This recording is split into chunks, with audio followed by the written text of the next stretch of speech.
سانحہ گل پلازا کیسے رونما ہوا؟ حادثہ سانحہ میں کیسے بدلا؟ دل دہلا دینے والے انکشافات سامنے آ گئے۔ متاثرہ دکانداروں کا کہنا ہے کہ عمارت کے کل 26 داخلی و خارجی دروازے ہیں۔ رات 10 بجے تمام گیٹ بند کر کے صرف 2 دروازے کھلے رکھے جاتے ہیں۔ المناک سانحے کے وقت عمارت میں موجود لوگوں کو معمول کے مطابق 26 میں سے 24 دروازے بند ملے۔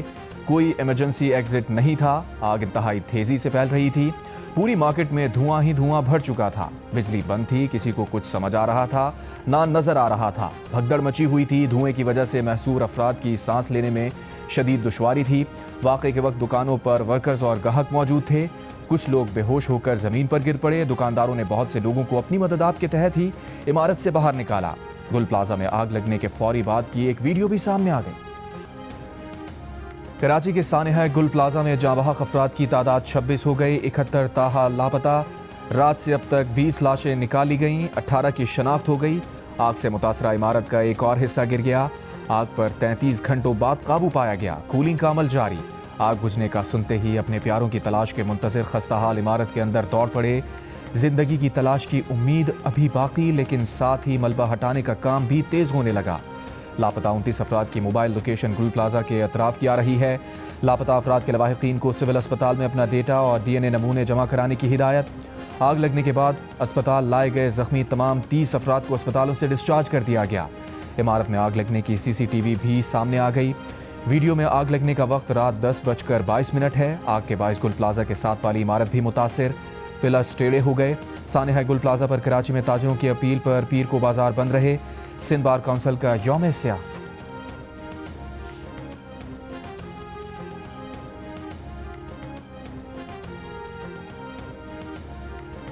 سندھ حکومت کا گل پلازا سانحہ میں جاں بحق افراد کے لواحقین کو 1 کروڑ روپے امداد دینے کا اعلان۔ پلازا کی دوبارہ تعمیر اور تمام دکانداروں کو بحالی کی جائے گی۔ حادثے کی وجہ جاننے کے لیے انکوائری کمیٹی بنے گی۔ ضرورت محسوس ہوئی تو جوڈیشل کمیشن بھی بنے گا۔ تخریب کاری کے شواہد ملے تو ایکشن ہوگا۔ وزیر اعلیٰ سندھ مراد علی شاہ نے کہا، امدادی رقم کی فراہمی آج سے ہی شروع ہو جائے گی۔ سانحہ میں حکومت کی غلطیاں ہیں، وہ اعتراف کرتے ہیں۔ وہ بس یہی کہیں گے کہ ان کی غلطی ہے، لیکن سب کو اپنے گریبان میں جھانکنا چاہیے۔ جو ادارے خود کو احتساب سے بالاتر سمجھتے ہیں وہ اپنے گریبان میں جھانکیں۔ میئر سے پوچھیں گے کہ کے ایم سی کی رپورٹ پر عمل کیوں نہیں ہوا۔ لواحقین کے دکھ میں شریک ہونے کے لیے کابینہ اراکین ہر ایک کے گھر جائیں گے۔ مراد علی شاہ نے اپوزیشن کی تنقید مسترد کر دی۔ کہا، وہ اپوزیشن لیڈر کی کسی بات کا جواب دہ نہیں، سندھ کے عوام کے جواب دہ ہیں۔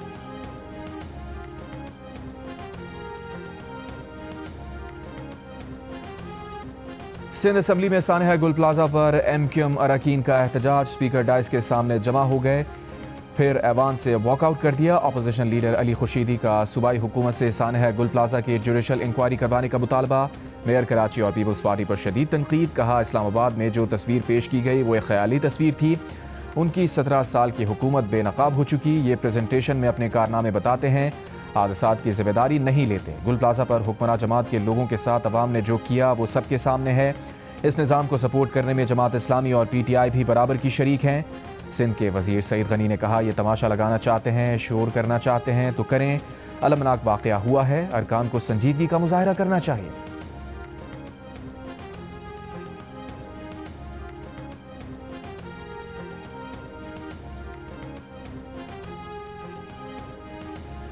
وزیر اعظم شہباز شریف کا ملکی زراعت کی پیداوار میں اضافے کے لیے جدید ٹیکنالوجی کے استعمال پر زور۔ پاک چین ایگری انویسٹمنٹ کانفرنس میں خطاب کرتے ہوئے کہا، پاکستان بنیادی طور پر ایک زرعی معیشت ہے۔ ہماری 65% آبادی دیہی علاقوں میں رہتی اور کام کرتی ہے۔ زراعت پاکستان کی معیشت ریڑھ کی ہڈی ہے اور اس کی صلاحیت لامحدود ہے۔ ٹیکنالوجی اور نئے طریقوں کے ذریعے پیداوار میں اضافہ وقت کی ضرورت ہے۔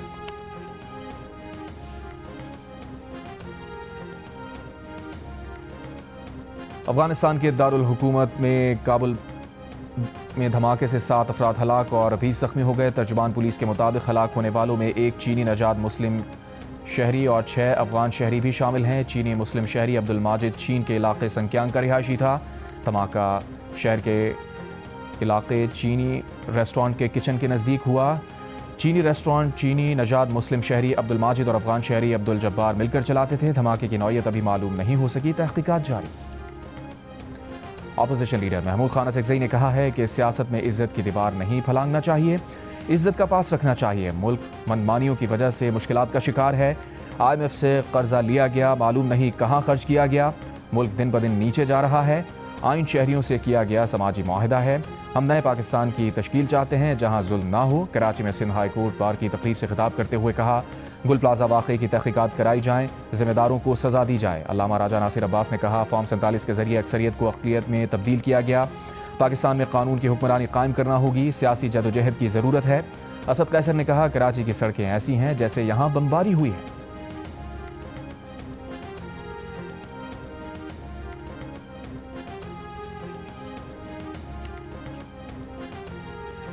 سینٹ میں علامہ راجہ ناصر عباس کی بطور اپوزیشن لیڈر تقرری پر اتفاق۔ وزیر قانون اعظم نذیر تارڑ نے کہا، سینٹ میں علامہ ناصر عباس اپوزیشن لیڈر ہوں گے۔ سینیٹر علی ظفر نے کہا، چیئرمین سینٹ اور اتحادی ارکان نے علامہ ناصر عباس کی بطور اپوزیشن لیڈر تقرری پر اتفاق کیا ہے۔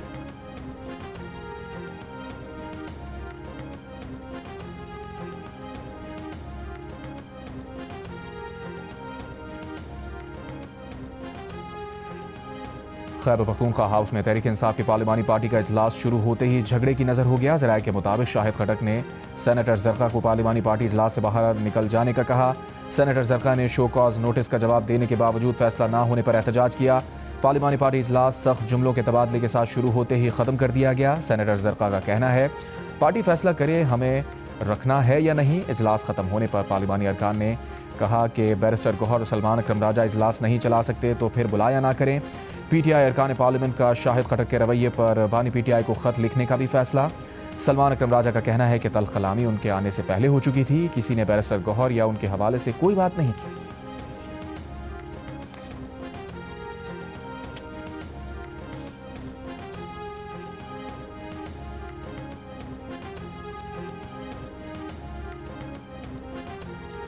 T20 ورلڈ کپ کھیلنے بنگلہ دیش بھارت نہیں گیا تو کیا پاکستان بھی ایونٹ میں شریک نہیں ہوگا؟ ذرائع کے مطابق chairman P C B Mohsin Naqvi نے T20 ورلڈ کپ کی تیاریاں رکوا دیں۔ چیئرمین پی سی بی نے ٹیم مینجمنٹ سے ورلڈ کپ میں عدم شرکت پر متوازی پلان بھی مانگ لیا۔ بنگلہ دیش کو مکمل سپورٹ کی یقین دہانی۔ پاکستان نے بنگلہ دیش کے بھارت میں سیکیورٹی تحفظات درست قرار دیتے ہوئے بنگلہ دیش کا ایشو حل نہ ہونے کی صورت میں ورلڈ کپ میں شرکت کے فیصلے پر غور کرنے کا کہا ہوا ہے۔ واضح رہے، ورلڈ کپ کے لیے پاکستان کی حتمی ٹیم کا انتخاب، قومی کرکٹ کیمپ کا اعلان اور میگا ایونٹ کے لیے کٹ کی رونمائی ہونا باقی ہے۔ پاکستان اور بھارت کی ویمن فٹسال ٹیمز نے نفرت کی سیاست کو رد کر دیا۔ سیف فٹسال چیمپئن شپ میں پاک بھارت میچ سے قبل پاکستان ویمن ٹیم کی کپتان کائنات بخاری نے بھارتی کپتان کو اجرک کا تحفہ پیش کیا۔ دونوں کپتانوں نے میچ سے قبل ہاتھ بھی ملایا۔ کرکٹ کے علاوہ دیگر کھیلوں میں بھارتی کھلاڑیوں نے ہمیشہ اسپورٹس مین اسپرٹ کا مظاہرہ کیا۔ بھارتی حکومت اور بی سی سی کی ایما پر بھارتی کرکٹرز پاکستانی کھلاڑیوں سے ہاتھ نہیں ملاتے۔ ویمن فٹسال میچ میں انڈیا نے پاکستان کو 3 کے مقابلے میں 5 گول سے شکست دی۔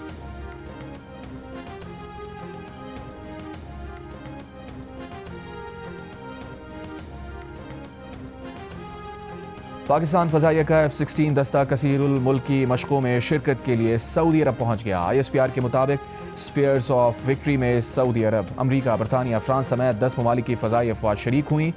مشق جدید اور ٹیکنالوجی پر مبنی جنگی ماحول میں ہو رہی ہے۔ پاکستانی پائلٹس جدید غیر ملکی جنگی طیاروں کے خلاف عملی مشق کریں گے۔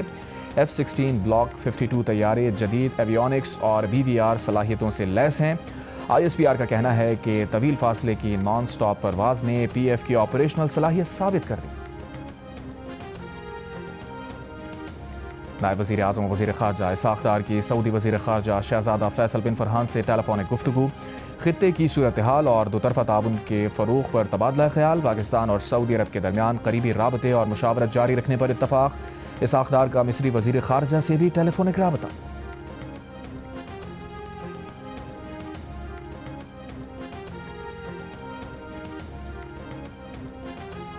متحدہ عرب امارات کے صدر شیخ محمد بن زاید ال نہیان کا مختصر دورہ بھارت۔ بھارتی وزارت خارجہ کے مطابق نئی دلی میں بھارتی وزیر اعظم مودی سے ملاقات میں دونوں ممالک کے درمیان دفاعی تعلقات، تجارت اور LNG کے معاہدے ہوئے۔ دونوں ممالک کا اگلے 6 سال میں دوطرفہ تجارت $200 ارب تک پہنچانے پر اتفاق۔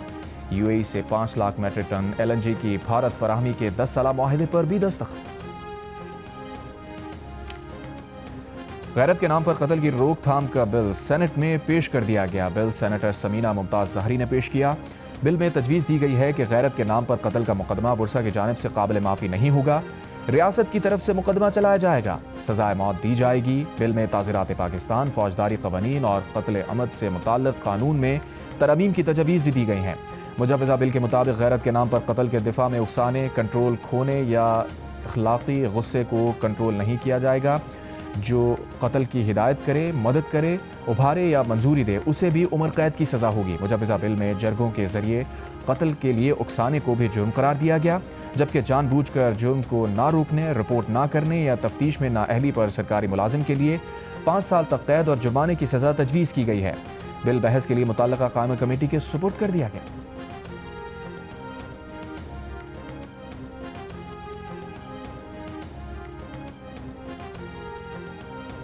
اسلام آباد کے لیبر آفیسر کی تعیناتی کے خلاف درخواست گزار اپنی ہی درخواست سے لا علم نکلا۔ اسلام آباد ہائی کورٹ کے جج جسٹس محسن اختر کیانی کے سخت سوالات پوچھا۔ اس کو جانتے ہیں جس کے خلاف درخواست دائر کی ہے، کس کے کہنے پر درخواست دائر کی، کتنے پیسے لیے، گردن ہلائیں گے یا جیل بھیج دوں؟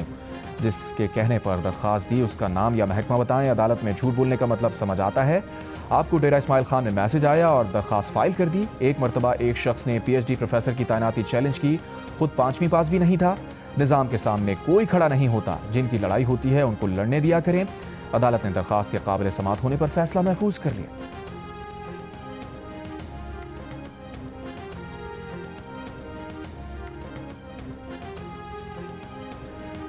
سانحہ گل پلازہ پر سینٹ میں بھی بحث۔ پیپلز پارٹی کی سینیٹر شہری رحمان نے کہا، بلا شبہ یہ دلخراش سانحہ ہے، لیکن ہر بات پر سیاست کرنا بھی ٹھیک نہیں۔ یہ کہنا کہ بلاول اپنی کارکردگی پیش نہ کریں، اس سیاست کی ضرورت نہیں تھی۔ سانحے کی جگہ پر سندھ حکومت کی ساری انتظامیہ موجود ہے۔ سندھ حکومت نے تمام سٹیک ہولڈرز کو مشاورت میں آگے رکھا ہے۔ تحریک انصاف کے علی ظفر نے کہا، یہ صوبائی حکومت کی مکمل نااہلی ہے، بدعنوانی کے نتائج ہوتے ہیں اور کرپشن نظر آتی ہے۔ بلڈنگ قوانین پر عمل درآمد کا مسئلہ ہے۔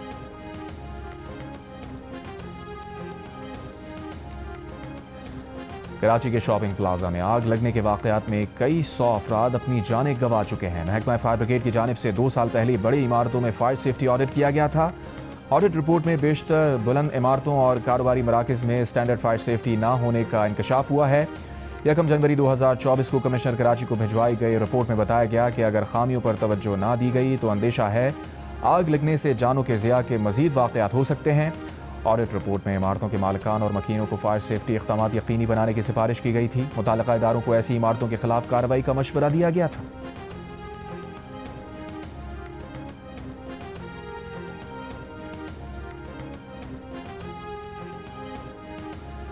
سندھ بلڈنگ کنٹرول اتھارٹی کا کہنا ہے کہ گل پلازا کے مالک نے نقشے کے برخلاف 1200 دکانیں تعمیر کی۔ نقشے کے مطابق 1021 دکانوں کی تعمیر کی اجازت تھی۔ 179 دکانیں منظور شدہ نقشے سے زائد تعمیر ہوئیں۔ راہداری اور باہر نکلنے کی جگہوں پر دکانیں بنائی گئیں۔ ایس پی سی اے کے مطابق 1998 میں گل پلازا کی عمارت میں اضافی منزل تعمیر کی گئی۔ پارکنگ ایریا میں دکانیں بنی اور چھت کو پارکنگ میں بدلا گیا۔ نقشے کے مطابق گل پلازا میں بیسمنٹ سمیت 3 منزلوں کی اجازت تھی۔ 2003 میں گل پلازا کی اضافی منزل کو ریگولرائز کیا گیا تھا۔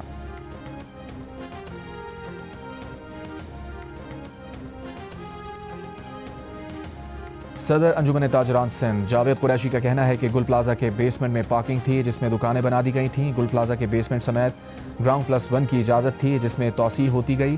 تمام توسیع قانونی طریقے سے کی گئی۔ پروگرام جیو پاکستان میں گفتگو کرتے ہوئے انہوں نے کہا، مالی اور جانی نقصان تاجروں کا ہو رہا ہے اور الزام بھی تاجروں کو دیا جا رہا ہے۔ حکومت کی نااہلی ہے کہ وہ لوگوں کو ریسکیو نہ کر سکی۔ 34 گھنٹے میں بھی ریسکیو کا مکمل کام نہیں ہوا۔ حکومت کو ناکامی کا اعتراف کرنا چاہیے۔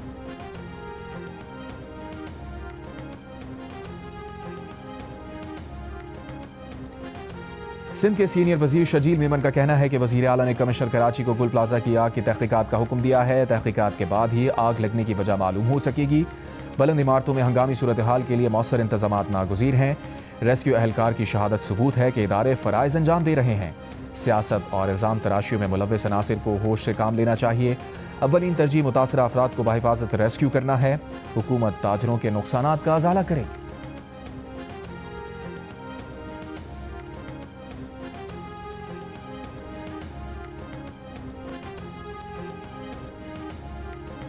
ترکی، برطانیہ اور روس کا کراچی کے سانحہ گل پلازا پر اظہار افسوس۔ ترک سفارت خانے کے بیان میں کہا گیا کہ ترکی سانحے میں جاں بحق افراد کے لیے غمزدہ ہے، مشکل وقت میں پاکستانی بھائیوں کے ساتھ کھڑے ہیں۔ پاکستان میں برطانوی ہائی کمشنر جین میریٹ نے کہا گل پلازا کے المناک واقعے پر دل گرفتہ ہیں جنہوں نے اپنے پیاروں کو کھو دیا، برطانیہ ان سے اظہار ہمدردی کرتا ہے۔ پاکستان میں روسی سفارت خانے کے بیان میں کہا گیا ہے کہ غمزدہ خاندانوں کے دکھ میں برابر کے شریک ہیں۔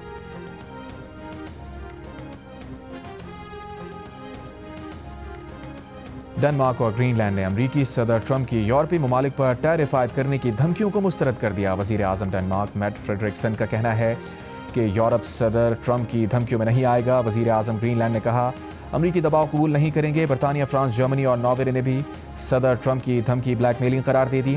برطانوی وزیر اعظم سٹارمر نے کہا اتحادیوں کے خلاف امریکی ٹیرف کا استعمال غلط ہے۔ گرین لینڈ سے متعلق کوئی بھی فیصلہ صرف ڈنمارک کر سکتا ہے۔ یورپی رد عمل کے لیے یورپی یونین کا ہنگامی اجلاس جمعرات کو طلب کر لیا گیا۔ امریکی صدر ٹرمپ نے گرین لینڈ پر ڈیل نہ کرنے والے یورپی ممالک پر فروری سے 10% ٹیرف اور 1 جون سے ٹیرف 25% کرنے کی دھمکی دی ہے۔ ٹرمپ کا کہنا ہے کہ گرین لینڈ عالمی امن اور امریکہ کی قومی سلامتی کا مسئلہ ہے۔ گرین لینڈ کی مکمل خریداری تک ٹیرف نافذ رہے گا۔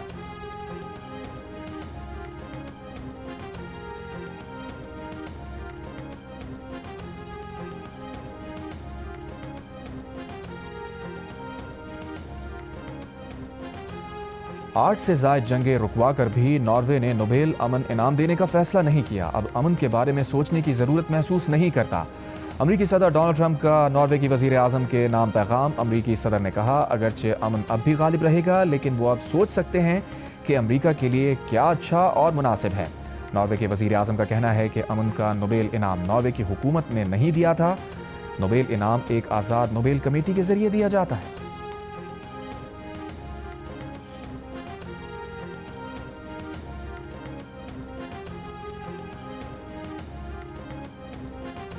امریکی صدر ٹرمپ کے ایران میں قیادت کی تبدیلی سے متعلق ایرانی پارلیمنٹ کا کہنا ہے کہ ایران کی بہادر قوم خامنئی کی قیادت میں امریکہ اور اس کے اتحادیوں کو ذلت کا مزہ چکھائے گی۔ ایک بیان میں ایرانی پارلیمانی اسپیکر محمد باقر قالیباف نے کہا خامنئی تنہا نہیں، وہ ایرانی قوم کی جان ہیں۔ حالیہ مظاہرے 12 روزہ جنگ کا تسلسل تھے جنہیں امریکی صدر کی مداخلت نے بھڑکایا۔ اسرائیل میں امریکہ کے سابق سفیر ڈین شپیرو نے کہا تھا کہ امریکی صدر ٹرمپ آئندہ ہفتے ایران کے سپریم لیڈر آیت اللہ خامنئی کو قتل کرنے کی کوشش کریں گے۔ اسرائیلی میڈیا نے اپنے ملک میں امریکہ کے سابق سفیر کا یہ اشتعال انگیز بیان نشر بھی کیا تھا۔ غزہ میں اسرائیل کی جنگ بندی کی خلاف ورزیاں جاری۔ بیت لاہیہ کے قریب فلسطینیوں کے گروپ پر بمباری، دیر البلح پر گولہ باری۔ خان یونس میں اسرائیلی فائرنگ سے 17 سالہ فلسطینی نوجوان شہید ہو گیا۔ 10 اکتوبر سے نافذ العمل ہونے والی جنگ بندی کے بعد سے اسرائیلی حملوں میں اب تک 460 سے زائد فلسطینی شہید، 1200 سے زائد زخمی ہو چکے۔ دوسری جانب اسرائیلی میڈیا کے مطابق امریکہ سے مزید 3 F-35 لڑاکا طیارے اسرائیل پہنچ گئے، جس کے بعد اسرائیل کے پاس موجود F-35 طیاروں کی تعداد 48 ہو گئی۔ HPL-PSL میں کھلاڑیوں کی سلیکشن نیلامی کے ذریعے ہوگی۔ 11ویں ایڈیشن میں ڈرافٹ نہیں ہوگا۔ مینٹورز، برانڈ ایمبیسڈر اور رائٹ ٹو میچ قوانین ختم۔ گزشتہ ایڈیشنز میں فرنچائزرز کی کسی ایک کیٹیگری میں 3 پلیئرز رکھ سکتے تھے۔ نئے قوانین کے مطابق ہر فرنچائز ٹوٹل 4 کھلاڑیوں مگر الگ الگ کیٹیگری سے ریٹین کر سکتی ہیں۔ نئے آنے والی دونوں ٹیمز کو آکشن سے قبل 4 کھلاڑی منتخب کرنے کا موقع ملے گا۔ ہر فرنچائز کو ایک انٹرنیشنل کھلاڑی کا ڈائریکٹ سائن کرنے کی اجازت ہوگی۔ پلیئرز منتخب کرنے کے نئے قوانین کے باعث فرنچائزرز کو مشکلات کا سامنا۔ PSL کا 11واں ایڈیشن 26 مارچ سے ہوگا۔ فاسٹ بولر علی کی تباہ کن بولنگ، 37 رنز دے کر اسکاٹ لینڈ کے 4 کھلاڑیوں کو آؤٹ کیا۔ پاکستان انڈر 19 نے ایونٹ میں پہلی کامیابی حاصل کر لی۔ 188 رنز کا ہدف 44ویں اوور میں پورا کر لیا۔ عثمان خان 75 اور احمد حسین 47 رنز بنا کر نمایاں۔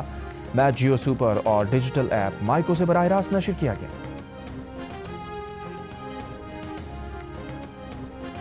آسٹریلیا کے خلاف T20 سیریز کے لیے قومی کرکٹرز کی تیاریاں۔ ہیڈ کوچ مائک ہیسن کی نگرانی میں کھلاڑیوں نے نیٹ پر بولنگ، بیٹنگ اور فیلڈنگ پریکٹس کی۔ بگ بیش لیگ کے دوران انجرڈ ہونے والے فاسٹ بولر شاہین آفریدی نے بھی بھرپور ردھم میں بولنگ کی۔ سلمان مرزا، احمد دانیال نے بھی بولنگ سیشن میں حصہ لیا۔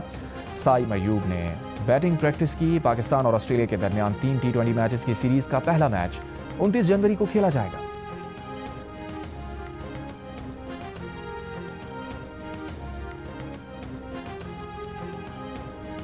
دورہ پاکستان کے لیے 17 رکنی آسٹریلیا T20 اسکواڈ کا اعلان۔ مچل مارش ٹیم کی قیادت کریں گے۔ T20 ورلڈ کپ کے لیے اسکواڈ میں شامل Pat Cummins, Josh Hazlewood, Nathan Ellis, Glenn Maxwell اور ٹم ڈیوڈ کو پاکستان کے خلاف سیریز میں آرام دیا گیا۔ پاکستان اور آسٹریلیا کے درمیان پہلا T20 میچ 29 جنوری کو کھیلا جائے گا۔ لاہور میں شیڈیول میچز کے لیے ٹکٹس کی فروخت شروع۔